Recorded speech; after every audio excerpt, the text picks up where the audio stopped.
ha puesto la Constitución española al servicio de los separatistas, de los antiguos terroristas y de aquellos que quieren acabar con la Constitución y con el país. Nos han colado una dictadura. Un golpe de Estado.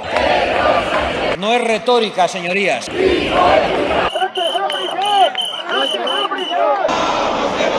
¿Por qué no dejan que los españoles voten en las urnas? Las calles llevan semanas muy agitadas.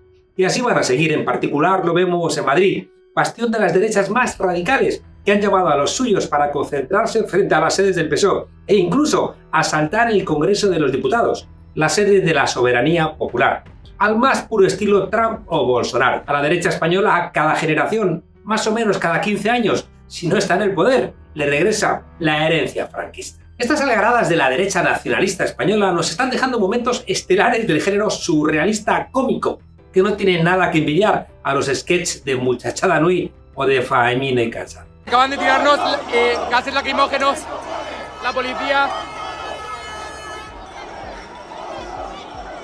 por puto defender España. Pero ojo, porque lo que se esconde detrás de estos pronunciamientos no es precisamente una crítica constructiva dentro del campo democrático. Tampoco una apuesta desenfadada por el humor absurdo, lo que alimenta a la mayoría de los manifestantes. Es un discurso público que niega la democracia y que pretende subvertir el resultado electoral del 23 de julio, aunque a veces no tengan muy claro contra qué se manifiestan. A ver cómo se lo digo, señora. El presidente de España acaba de iniciar un golpe de Estado ¿Por qué? El golpe de Estado porque se ha saltado ¿sabes lo que son las...?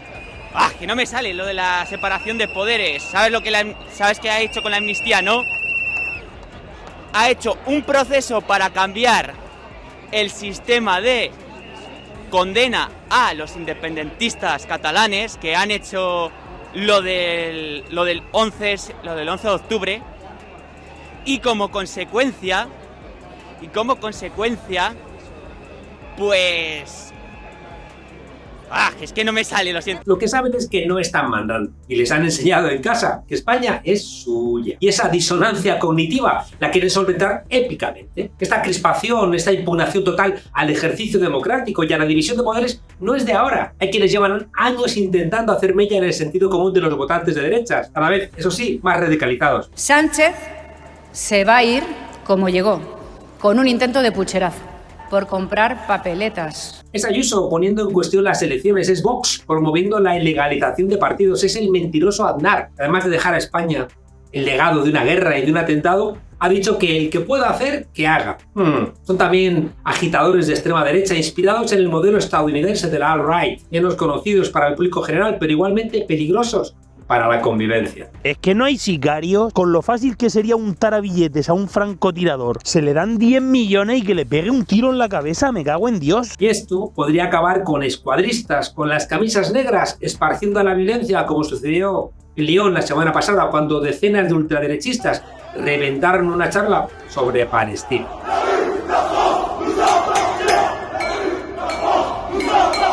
Sobre todo si el Poder Judicial y los cuerpos y fuerzas de seguridad del Estado siguen diciendo que el gobierno es ilegítimo y que la ley de amnistía es un golpe de Estado. Porque ya el Poder Judicial, donde hay una mayoría conservadora de derechas, se ha atrevido a manifestarse contra un proyecto de ley, contra una ley que tiene que aprobar el Parlamento, que es donde reside la soberanía popular de donde emanan todos los poderes del Estado, incluso el Poder Judicial. Pero es que alguien en su sano juicio entendería una manifestación de jueces, no sé, contra una ley del aborto o de un impuesto a las grandes fortunas. Si los jueces quieren hacer política, no deberían montar un partido. Pero claro, no lo hacen porque el Partido Popular es su partido. Y una buena parte de los jueces en España han prosperado en la carrera judicial de la mano del PP. Del PP de la Gürtel, de la Púnica, de la Kitchen, de Aquamed, de la Fórmula 1 o de lo que haga falta.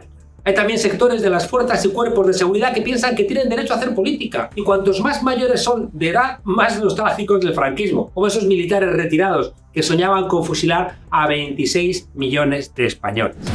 Una asociación de guardias civiles contra el acuerdo PSOE-Junts. Estamos dispuestos a derramar hasta la última gota de nuestra sangre por la Constitución. Claro, y luego están los sectores privilegiados del Estado. Notarios, inspectores de Hacienda, inspectores de trabajo y, por supuesto, los grandes bufetes de abogados. Pero vamos a ver, que venden los reconocidos bufetes de abogados, sino su connivencia con el Poder Judicial? ¿Cuántos exmagistrados trabajan con los grandes bufetes de abogados? ¿Con quién cenan? ¿Cazan? ¿Van al fútbol u otras cosas menos adecuadas al ideario católico? Y por si fuera poco, la prensa y las televisiones, todas en Madrid, con sus tertulias constantes, también tienen claro que la democracia solo les vale cuando ganan sus jefes. Cuando pierden, pueden llegar a lanzar amenazas veladas en prime time, como pasó con Pedrerol en El hormiguero de Pablo Motos, que parece que no hace política, pero luego te la clava señalando a diputados del PSOE extremeño por votar sí a la amnistía. ¡Ay, cómo la ha sufrido Podemos! Los voceros señalan y luego pasa lo que pasa. Agredido el líder del PSOE en Sanlúcar en la calle a grito de traidor. Porque cuando hacía esto ETA, hervían los micrófonos. Y era bueno que hirvieran. Pero claro, ahora hierven para hacer señalar a gente a la que no quieren las figuras mediáticas. Y eso no tiene mucho que ver con la democracia. Es importante que el PSOE se dé cuenta de que tenían que haber hecho más cuando los ataques los sufría, por ejemplo, Podemos. Porque si lo hubiera hecho hoy, le costaría mucho más a los cachorros de la extrema derecha hacer estos desmanes. Nosotros tenemos claro que se puede hacer periodismo y entretenimiento honesto, sin mentir, sin alentar un golpe de Estado, sin dar alas a los discursos de odio y a quienes estarían más cómodos volviendo a la España del blanco y negro.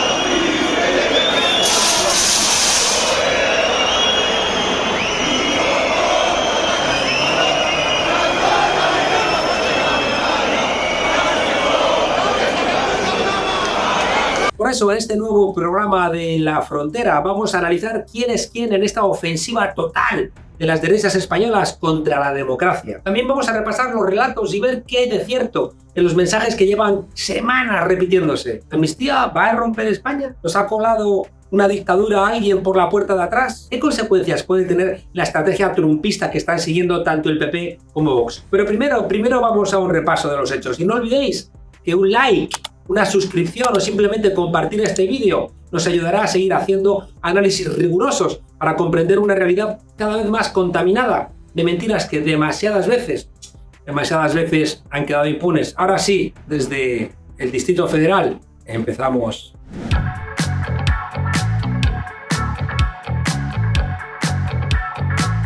España acaba de despertar, hijos de puta. ¡España acaba de despertar! Tras la debacle progresista en las elecciones autonómicas y municipales de mayo de este año, el 23 de julio era para España un despertar para votar. Y el sueño húmedo de Feijóo, que ya se veía de inquilino en la Moncloa, pues fue más bien por incontinencia. Y por confiar en unas empresas demoscópicas que fracasaron sin paliativos por intentar influir en el resultado antes que hacer estudios de calidad. Quisieron hacer la profecía que luego se autocumplía y Michavila perdió el prestigio que le quedaba después de prometer a Íñigo Errejón hace unos años que se rompía Podemos y que él iba a ser el rey de la fiesta si se marchaba a montar su propio proyecto. Pero bueno, del 23 de julio salió un parlamento realmente endiablado. El PP, en alianza con Vox y Unión del Pueblo Navarro, no sumaba mayoría, marginado por un discurso cada vez más radicalizado y asustado con que Isabel Díaz Ayuso hiciera con él lo que ya había hecho con su antecesor, Pablo Casado. Feijóo se presentó una investidura que nacía muerta. Para justificar tamaña pérdida de tiempo y dinero público, sus gurús de comunicación idearon varios relatos. El primero fue: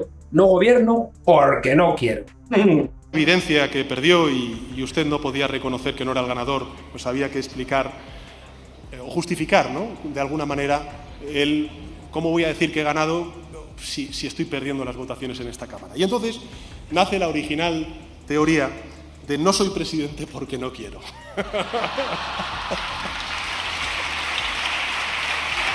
sea, esta es la mejor. ¿Cuántas cosas no haremos porque no queremos? Pero vamos a hacer vuestra propia lista. En fin, mejor mentir que quedar retratado como un líder impotente. Ese argumentario que repitieron hasta la saciedad no caló lo suficiente. Y a medida que se acercaba el acuerdo del PSOE con Puigdemont, desde el lado ayusista más cercano al populismo de Vox, pues empezaron a agitar el fantasma del gobierno ilegítimo. ¿No era la misma Ayuso que había popularizado el que te vote chapote, pese a la petición dolida de las víctimas de que no lo hiciera? Pero ¿cuándo le han importado al PP las víctimas en general, salvo las que pueden rentabilizar? Nos han colado una dictadura. Nos la han colado por la puerta de atrás. Otra mentira más, porque la legitimidad del gobierno emana del Congreso de los Diputados y la herramienta legal de la amnistía es el precio que ha pagado Sánchez por los votos de la derecha independentista. Ya fue utilizada por otros presidentes sin que se formara tanto alboroto. Por ejemplo, en 1977. No nos engañemos, ¿eh? La amnistía no es fruto de la correlación de fuerzas, sino de una correlación de debilidades. La del PSOE, que necesita los votos para evitar que gobierne la derecha, la de Esquerra Republicana y Junts, que hicieron una apuesta política ilegal y desesperada y la perdieron, la de todos los que apoyan el gobierno de coalición porque les da pavor el gobierno de la derecha, que querría ilegalizar medio parlamento y meter en la cárcel a cuando menos 179 diputados. También la impotencia de la derecha, que pensó que solventaba las reclamaciones de Cataluña recogiendo firmas contra el estatut, convenciendo a jueces para que lo tumbaran y luego encarcelando a representantes de millones de catalanes. Y por eso la amnistía es también la debilidad de un país que está harto de la mala relación entre Cataluña y España, que nos ha hecho perder demasiado tiempo y que hoy todos sabemos que hay que solventarlo dentro de la Constitución. Es un problema político, que es el gran logro, por cierto, de la amnistía, al poner a todos, a jugar dentro del marco constitucional, por fin. Bueno, que estábamos contando que hay mucha hipocresía. Montoro no llama amnistía fiscal a su amnistía fiscal, pero aunque se le llamara de otro nombre, era perdonar el delito a los sinvergüenzas, eso sí, amigos del PP. Aznar indultó, por cierto, a militantes catalanes de una organización con delitos de sangre, como Terra Lliure, igual que en España se ha indultado a gente que había asesinado, a torturadores, a terroristas de Estado incluso. Aznar indultó a terroristas de Terra Lliure a cambio de su investidura en el 96. La parálisis de Feijóo, que veía cómo temblaba el suelo bajo sus pies, se resolvió abriendo otra línea menos antidemocrática. Decía, ustedes se presentaron a estas elecciones diciendo que no habría amnistía y ahora la va a haber. Claro, al fontanero lo llamas cuando revientan las tuberías. Si tan seguros estuvieran de que lo que traiga ahora la Cámara sería revalidado en las urnas, ¿por qué no dejan que los españoles voten en las urnas?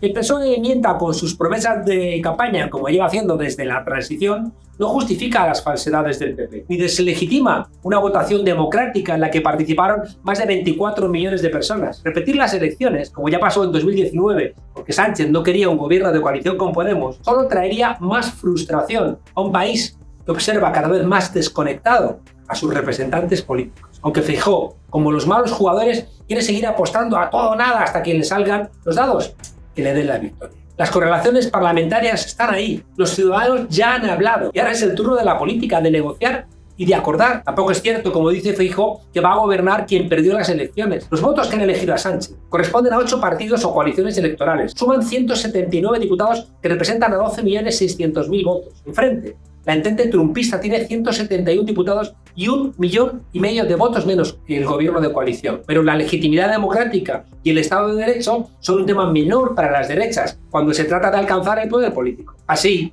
con sus mentiras y soflamas, pues han pretendido activar al resto de actores reaccionarios, mediáticos y judiciales, sobre todo, para forzar una repetición electoral. Incluso el PP ha cambiado el reglamento del Senado, donde tiene mayoría, por una ley electoral burda, para hacer así más difícil la tramitación de la ley de amnistía. Y les da todo igual, porque lo que debilita la división de poderes es que los jueces se pongan a hacer política al toque de tambor de la derecha. Las manifestaciones que recorren el país con tintes de guarimba venezolana de la derecha españolista tienen su origen precisamente en estas mentiras y en un discurso incendiario que repiten y repiten. Puede que las palabras no salgan en forma de llamaradas por la boca de Ayuso, pero los contenedores lo guarden. Y los golpes sí que duelen, aunque Almeida se empeñe en justificarlo. Estas algaradas han revolucionado muchas cosas, como por ejemplo los cánticos. Hemos pasado del al... Incluso han descubierto nuevas formas de colaborar con los antidisturbios. Internet de ver la amabilidad de los antidisturbios en cuanto cruzan el puente de Vallecas hacia la parte rica de la ciudad. Pero no nos adelantemos, porque en un momento lo vamos a ver. Los nostálgicos del franquismo nos dicen que el gobierno de España nos lleva directos a una dictadura, pero no serán las derechas frustradas las que están vaciando la democracia. ¿Todo vale con tal de alcanzar el poder político? ¿Van a dejar de mentir en algún momento? ¿Se van a mantener en las fases de negación e ira o van a llegar a la fase de aceptación pronto? Yo tengo mi opinión, pero queremos escucharos y dejadnos abajo en los comentarios vuestro punto de vista.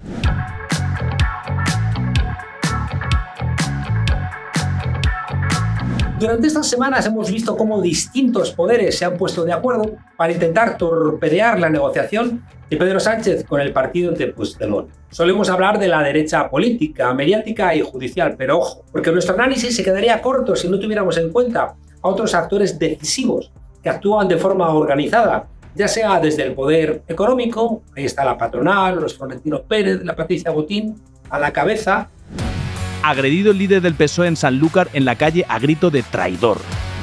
Agitando el miedo al castigo de los inversores, un clásico. También de la Administración General del Estado, con el sorprendente pronunciamiento de medio centenar de directivos del cuerpo superior, que son piezas claves para el funcionamiento de cualquier ministerio, o de los cuerpos y fuerzas de seguridad del Estado. Un sector fagocitado por la ultraderecha, que tampoco se depuró con la transición, y que hoy es un nido de antidemócratas y potenciales golpistas organizados, como se han dejado claro asociaciones como la Asociación por Guardia Civil, que prefieren derramar su sangre por España antes que un pacto de investidura que concita una mayoría democrática en el Congreso. ¿Para quién obedecen los cuerpos y fuerzas de seguridad del Estado? La derecha política, como hemos visto en las manifestaciones de estos días, no es solo el PP, quebrado entre los ayusistas y los que todavía sostienen a Feijóo, aunque en privado le dan ya por amortizado tras su fracaso. Es también Vox, cuyo presidente se permitió el lujo de llegar a la manifestación acompañado del agitador trumpista Tucker Carlson.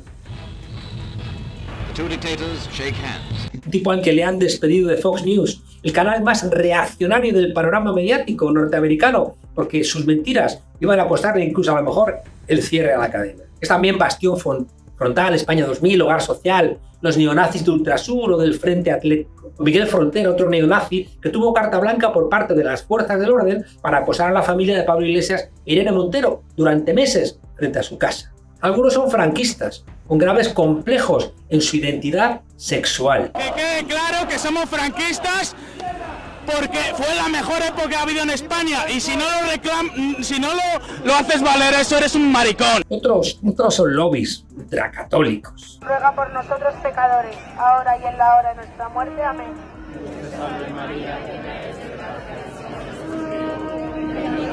Otros tiran más por el falangismo, como Isabel Medina Peralta. Por cierto, la hija favorita de Juan Manuel Medina, un tertuliano, como no, del programa de Ana Rosa, ¿qué tal? Bueno, Ana Rosa también ha puesto su granito de arena. Y también Vicente Vallés. Y como no, Pablo Motos. Los políticos de la derecha en modo trumpista legitiman los discursos más radicales que luego se convierten en esto.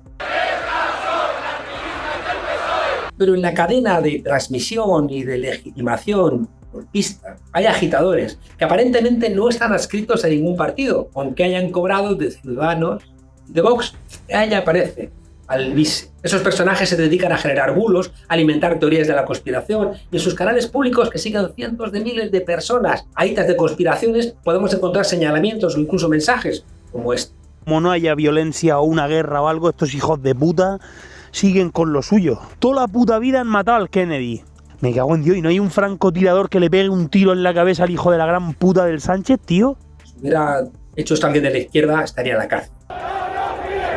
Alvise intentó capitalizar las protestas y dirigirlas hacia el Congreso, con la policía abriéndoles la Gran Vía. Igualito que cuando otros se manifestaron, por ejemplo, a favor de la sanidad pública. Aunque a la hora de la verdad, cuando había que romper el cordón policial, Alvise se dio media vuelta y publicó un vídeo diciendo que se iba a cenar a casa. No vaya a ser que termine juzgado por terrorismo.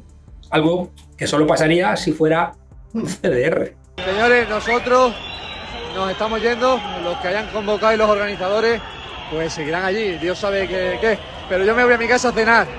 Y Daniel, mi amigo de Desocupa, también se va a su casa a cenar. Y Trillo igual. Todos tranquilos, disfrutad de vuestro día.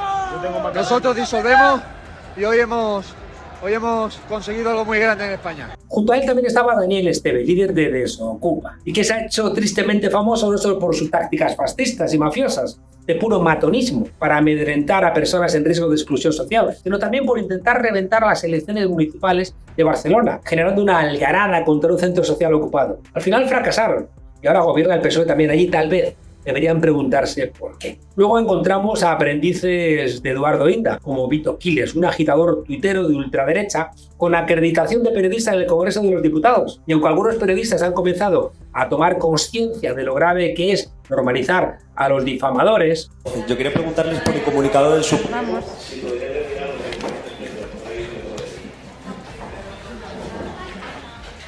Pues todavía no hemos escuchado la más mínima crítica. Otros salen muy rápido a condenar cualquier comunicado de Podemos. Estos personajes, que son de los más radicales, también tienen su hueco en las tertulias de la televisión, donde compiten con otros ultras por ver quién es más ultra. Aunque en la televisión y la prensa existen algunos que viven una enorme contradicción, como Ferreras y compañía, que tienen que suavizar un poco el tono, pero nunca el fondo. Y el PSOE, el PSOE, que no olvidemos que es un partido del régimen, es la parte progresista del binomio conservador, con un presidente, además, sin un proyecto de país, cuya máxima motivación es mandar, convencido de por qué no va a ser él el elegido, y que se lo ha puesto en bandeja a los generadores de opinión con las innumerables declaraciones en esta línea. Bueno, ya sabéis que la amnistía no está reconocido en nuestro ordenamiento jurídico. No cabe la amnistía en nuestra Constitución. Cuando usted habla de que planteemos la amnistía, la única respuesta posible es que eso no es planteable en un Estado constitucional democrático, porque sería suprimir literalmente uno de los tres poderes del Estado, que es el judicial. Nosotros no estamos por la amnistía. El señor Puigdemont lo que tiene que hacer es comparecer, al igual que los que están ahora cumpliendo condenas. Sería absolutamente injusto. No va a haber amnistía, no va a haber autodeterminación, va a haber sí diálogo y política. Es que no es constitucional. Los indultos son constitucionales, el referéndum no, ni tampoco la amnistía. No es en ese sentido viable un referéndum de autodeterminación, no es en ese sentido viable una ley de amnistía. Y dejémonos ya de paños calientes. El ciudadano Puigdemont debe presentarse ante la acción de la justicia. Claro, si Pedro Sánchez fuera, no sé, una persona de sólidas convicciones socialistas, pues estaríamos en otro lugar. Pero se ha formado en el PSOE, un partido con al menos tres almas, una socialista, que le hizo emerger Podemos, otra conservadora, que está siempre refrenando los cambios, y una tercera que es muy flexible donde está Pedro Sánchez. Y hemos llegado al momento actual solamente por la tozuda aritmética parlamentaria que le ha obligado a negociar. Si lo hubiera hecho desde el principio, pues quizá nos habríamos ahorrado esta polarización social por la derecha. Pero claro, no se pueden pedir peras al olmo, porque los olmos no dan peras, sino sámaras, que no son comestibles. Algo parecido ha sucedido con el Poder Judicial. El mismo presidente, que no ha querido buscar mayorías para acabar con el desgobierno, el Consejo General del Poder Judicial, cooptado por la derecha y caducado desde hace 5 años fuera de la Constitución, ahora cuando no le queda otra, habla de que le parece mal hablar del lawfare. No nos vamos a extender con esto del lawfare. Pero sí hay jueces que han tenido durante años a líderes de Podemos enjuiciados. Se ha habido comisarios corruptos conchavados con los medios de comunicación para airear esas falsas imputaciones. Sí hay jueces, policías y funcionarios del Ministerio del Interior que han querido comprar a testigos. La cruzada judicial contra Monedero. Han investigado hasta quién le vendió una Vespa.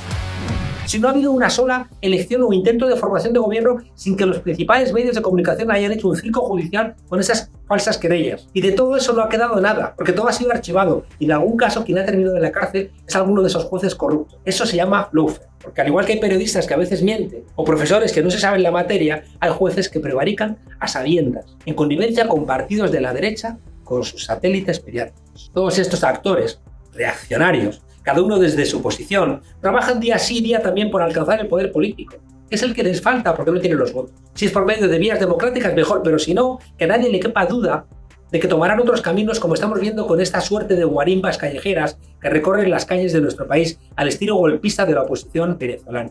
Venezuela, ¿verdad? ¿Pueden ir las derechas españolas a más? Vamos a ver.